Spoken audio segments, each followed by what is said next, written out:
उलमा इस्लाम वाहिद तंज़ीम आहे जंहिंजो नसबुल ऐं दस्तूर ऐं मंशूर अल्लाह जी इबादत, रसूलुल्लाह सल्लल्लाहु अलैहि वसल्लम जी इताअत, हर ज़ालिम सां बग़ावत, उहो ज़ालिम कहिड़ो बि ॾाढो छो न हुजे उन सां बग़ावत,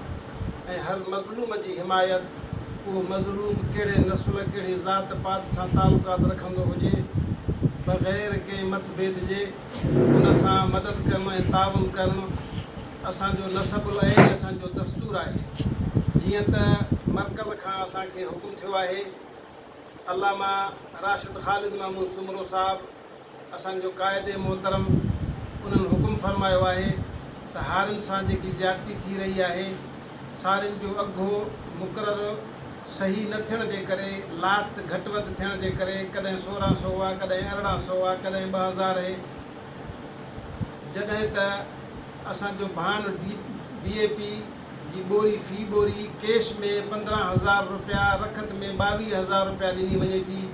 ऐं अछो भाण 4200 कैश में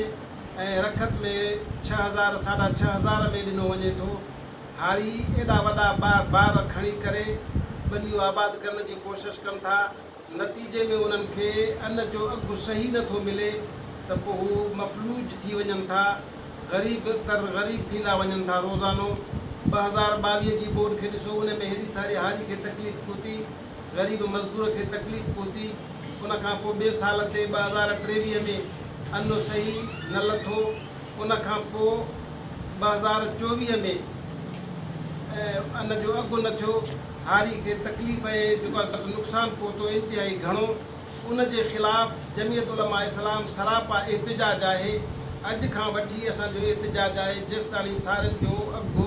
तक़रीबन 4500 रुपया हारीअ जे लाइ मुक़ररु करे हारियुनि जी जेको आहे बेचीनी खे ख़तमु कयो वञे ऐं उन्हनि सां हमदर्दी ऐं इंसाफ़ कयो वञे। जेसिताणी